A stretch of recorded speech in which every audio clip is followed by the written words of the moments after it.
Tia Munroe had been standing at the altar for 15 minutes before she realized the groom had left the venue.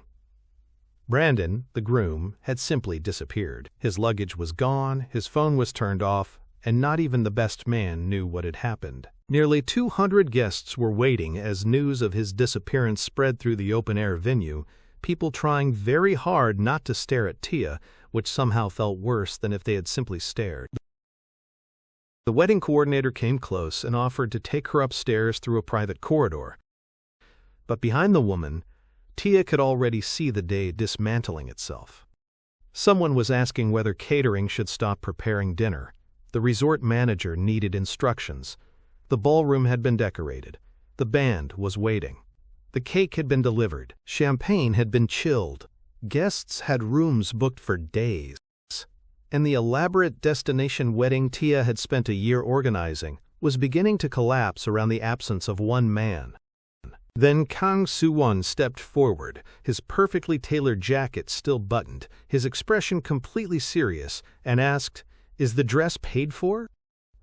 Tia stared at her CEO, certain he had lost his mind. "What? The dress? Is it paid for?" "Yes."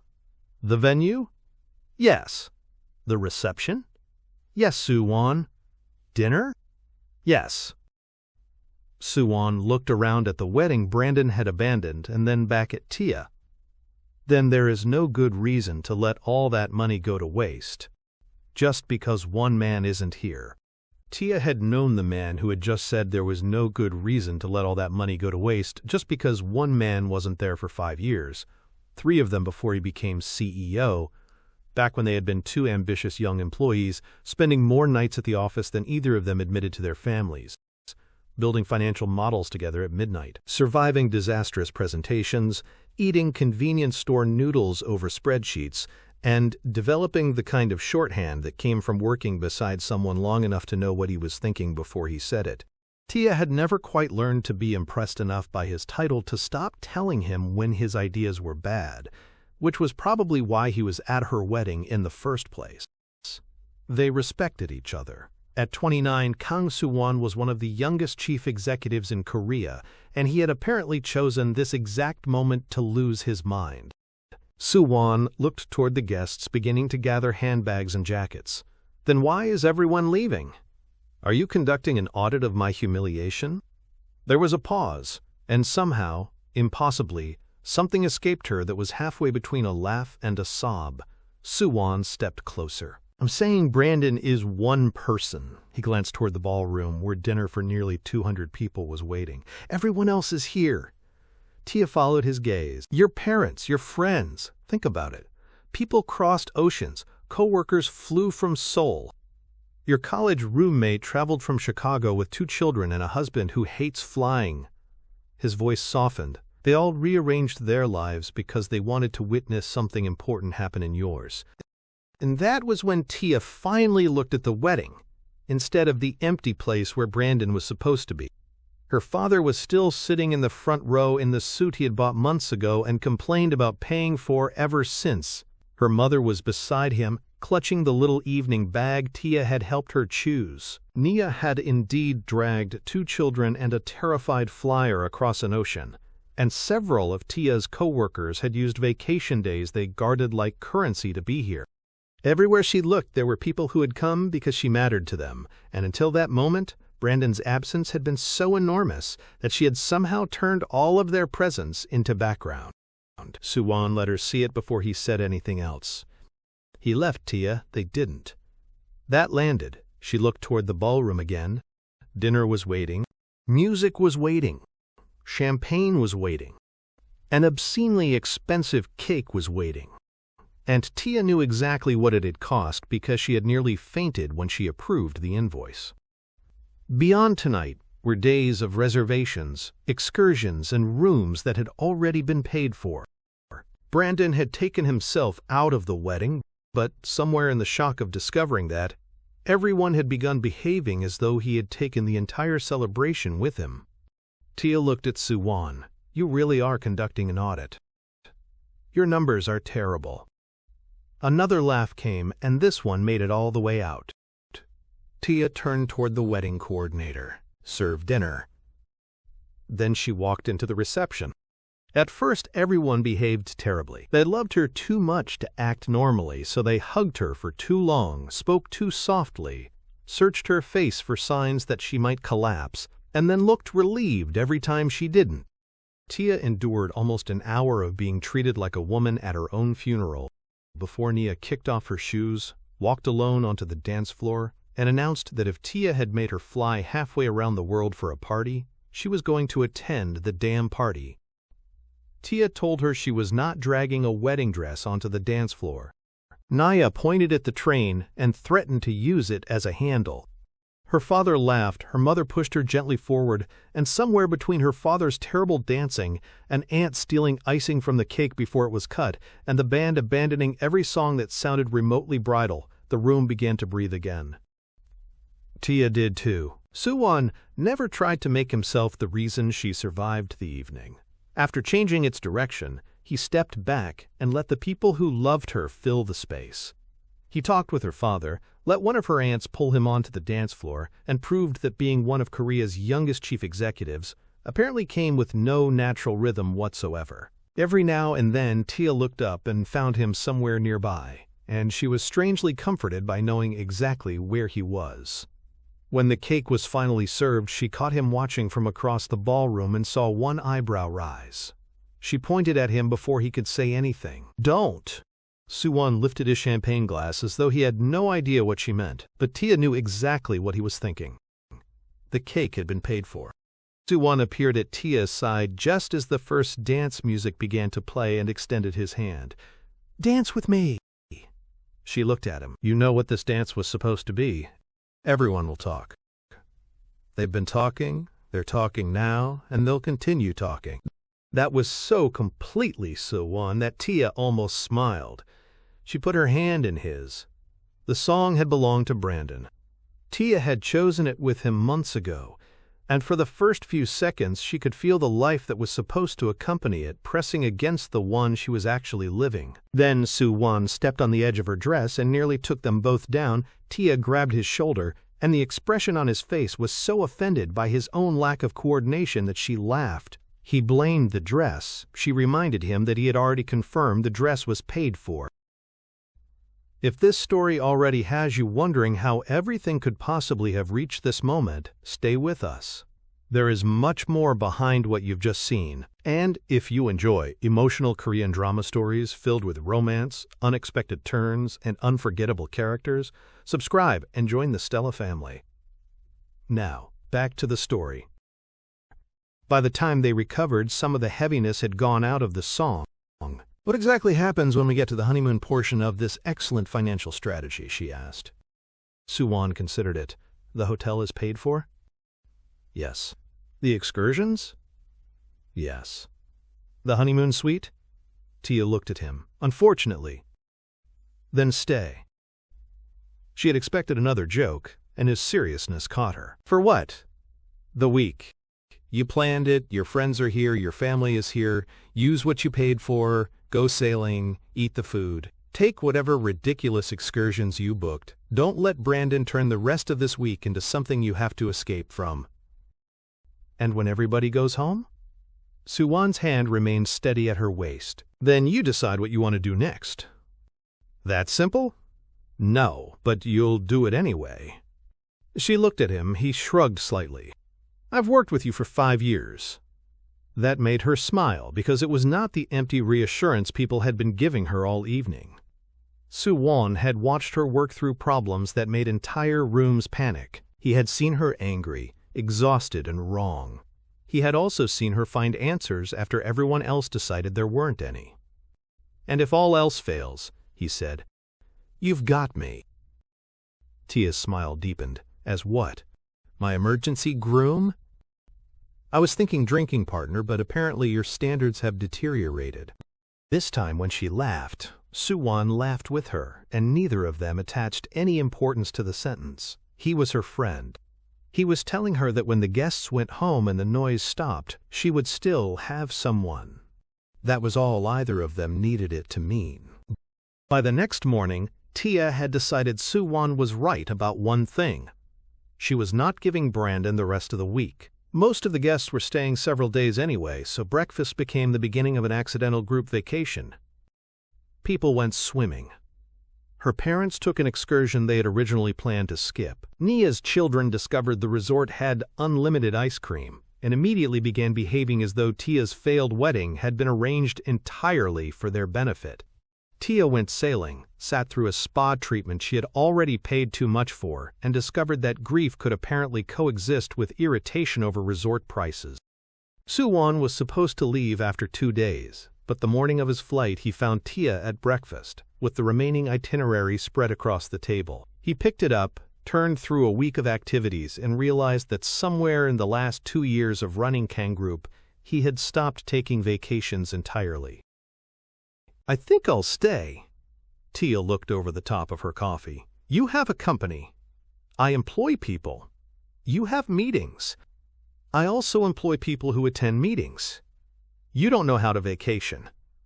Su-Won folded the itinerary. "Apparently I have a week to learn." The decision changed the trip in ways neither expected. Once the remaining guests began flying home, Tia and Su-Won were left with activities designed for a bride and groom and no particular obligation to treat them seriously. The couple's cooking class was the first casualty. Su-Won approached the recipe like a corporate acquisition and still managed to ruin the sauce, while Tia became so busy insulting his technique that she burned her own vegetables. They laughed until the instructor took both pans away from them, and on the walk back, Tia suddenly realized she had not thought about Brandon for almost 2 hours. The guilt arrived immediately. She had been laughing while the man she was supposed to have married had been gone less than a week. Su-Won understood the change in her without needing much explanation. Having fun for 2 hours doesn't mean you didn't love him. "I know. Do you?" Tia looked toward the ocean. "I'm working on it." So they kept walking, and over the next several days she did work on it. Brandon could still hurt while something else made her happy. She could wake up angry, laugh over breakfast, and become sad again by afternoon. Su-Won never demanded that one feeling replace another, which made it easier for Tia to stop policing herself. Somewhere along the way they also stopped following the honeymoon itinerary. If they wanted the beach, they went to the beach. If they wanted dinner somewhere outside the resort, they found it. Tia confiscated Su-Won's phone when she caught him answering work email beneath a palm tree, and when he reminded her that he was her CEO, she told him to file a complaint with Human Resources when they got home. At a small restaurant near the water one evening, they found themselves talking about the years before Su-Won's promotion. Tia told him he used to be more fun. Su-Won blamed the burden of executive responsibility. Tia blamed his personality. He accused her of insubordination. She reminded him that he had tolerated it for 5 years. They were still laughing when both reached for the bottle between them and their fingers touched. Neither reacted outwardly. Tia moved her hand and continued talking. Su-Won poured the water. The conversation went on. The touch went with both of them when they left. Later that night, Tia lay in the honeymoon suite thinking about it, and became irritated with herself. She had touched Su-Won hundreds of times in 5 years. Nothing about his hand was new to her, yet the brief contact had moved through her with an awareness so immediate that she could still remember exactly where his fingers had met hers. "I've never felt something like that before," she thought, and then felt guilty for thinking it at all. Across the resort, Su-Won was having an equally unproductive conversation with himself. Attraction was not unfamiliar to him, but the strange beat his heart had given when Tia touched him was. He stood at his window wondering what exactly had happened inside his chest, and found no answer he liked. The answer became harder to avoid the next afternoon when Tia stepped badly on a loose rock. Su-Won caught her before she fell, one hand closing around her arm while the other found her waist, and they laughed at how close she had come to taking him down with her. Then they looked at each other, and the laughter disappeared. His hand was still at her waist, and there it was again, that same impossible awareness from the restaurant, only now neither could pretend the other had not felt it too. Su-Won let her go, and they started walking again with a little more space between them than before. Neither of them liked the distance, which was precisely the problem. They did not discuss it. Instead, they abandoned the remaining honeymoon activities except one, a scenic evening boat ride on their final day that ended near a small island within walking distance of the resort. By then, the week had become something Tia had not expected it to be. She still did not know why Brandon had left. She still had an apartment waiting in Seoul that they had chosen together, and a second week of vacation that was supposed to have been spent moving into it. None of that had disappeared, but neither had the extraordinary week she had somehow spent laughing with Su-Won. The sun was setting when they began the walk back from the island. For a while, they talked about nothing important because tomorrow was important enough. Then the conversation faded, and somewhere along the path they stopped walking. Tia turned towards Su-Won, and this time there was no accidental touch to blame for the way they looked at each other. He stepped closer. She did not move. His hand lifted toward her face. Her eyes dropped to his mouth, and Su-Won felt that now familiar, irregular beat beneath his ribs. He wanted to kiss her. Tia wanted him to. For a few seconds, wanting it almost became enough. Then Su-Won stopped. Tia. She closed her eyes briefly because she understood. Not like this, he said. She had been waiting at an altar for another man less than a week ago. Whatever was happening between them deserved better than becoming part of the confusion Brandon had left behind. "For someone on vacation," she murmured, "you are incredibly annoying." Su-Won smiled, and they started walking again. Their hands brushed once, then again, and this time Tia deliberately slipped her fingers between his. Su-Won looked down at their joined hands and then at her.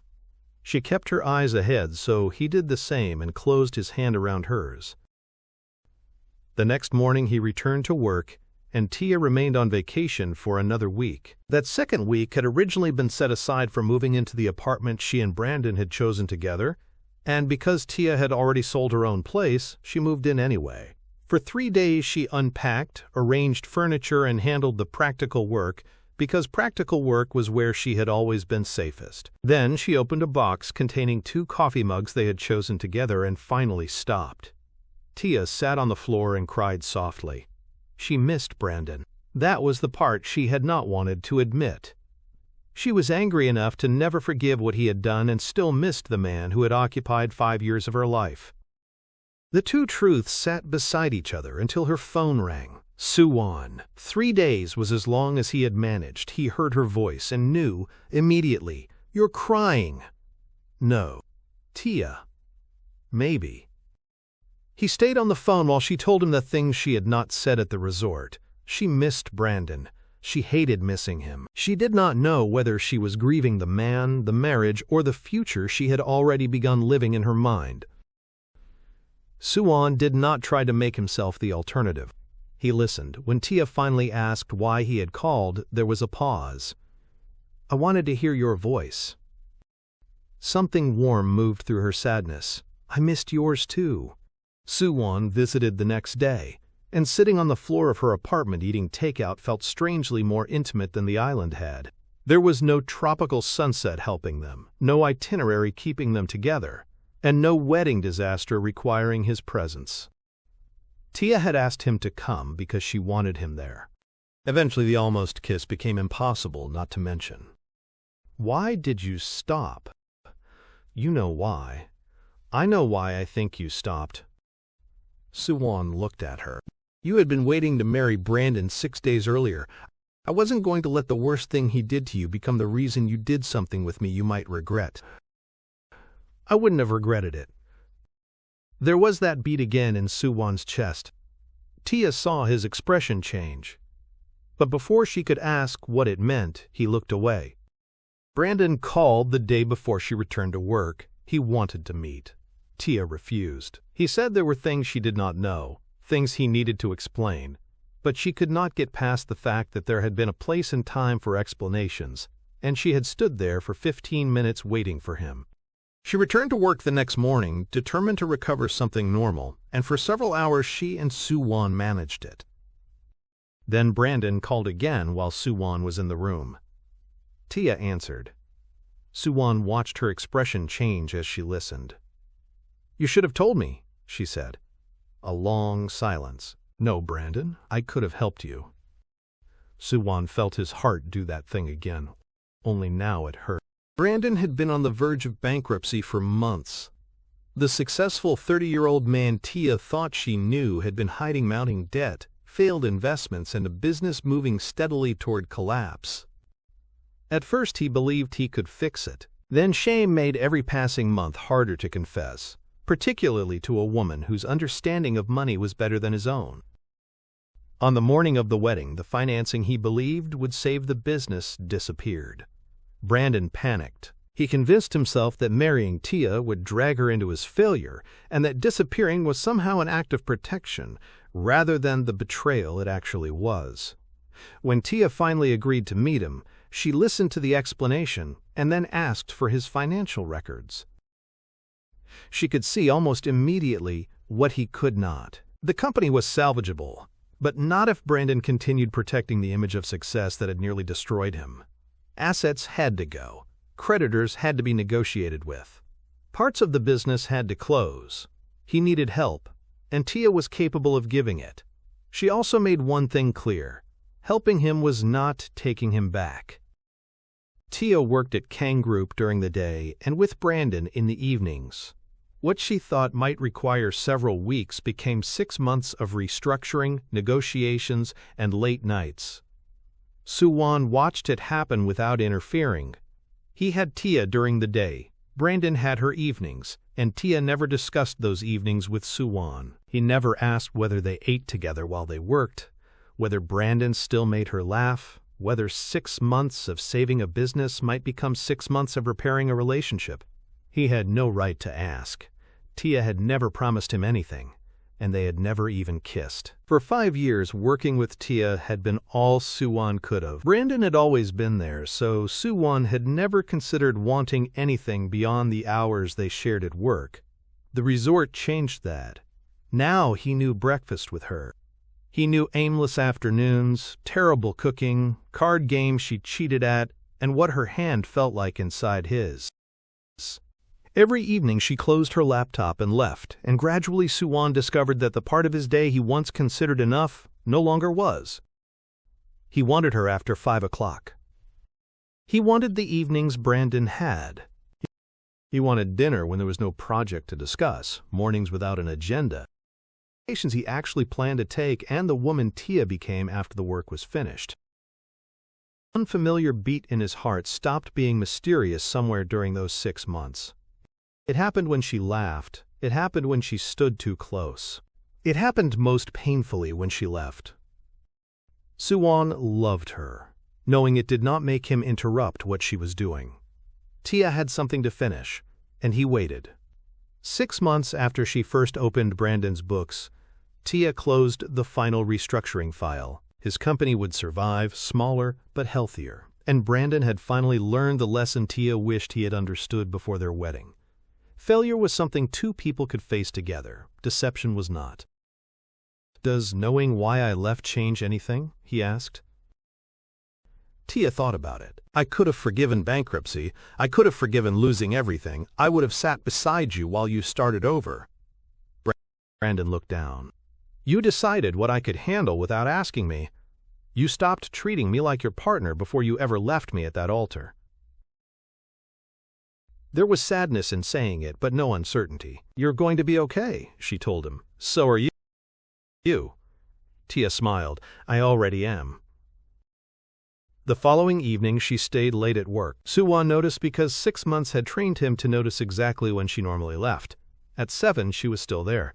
At 8 she was fighting with a projection model and muttering at her screen. Su-Won pulled a chair beside her, and they fell into the old rhythm almost instantly, working through the numbers, arguing over assumptions, and eating dinner at their desks the way they had years ago.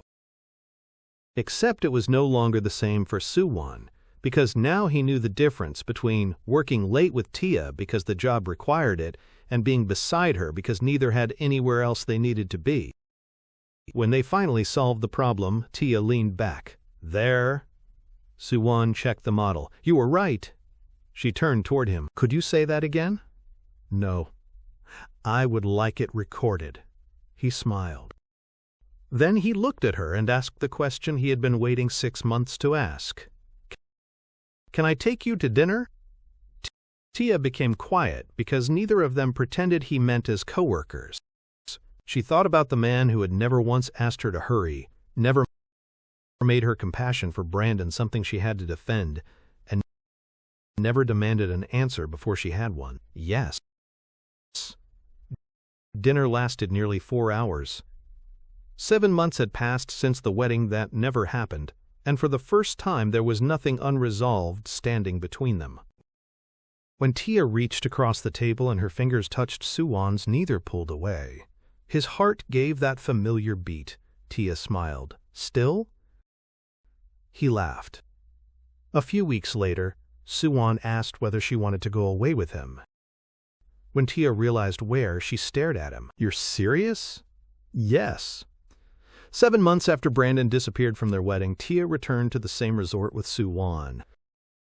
This time nothing was already paid for. They had chosen to come. That difference changed everything.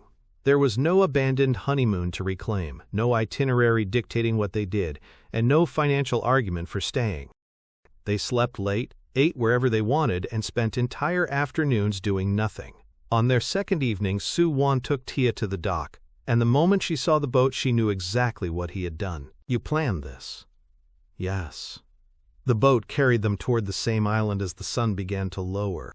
When they started walking back toward the resort, Tia remembered the first time they had taken this path, when she had wanted Su-Won to kiss her and had not yet been ready for what that kiss would mean. This time she stopped first. Su-Won turned toward her. "Are you going to stop again?" "No."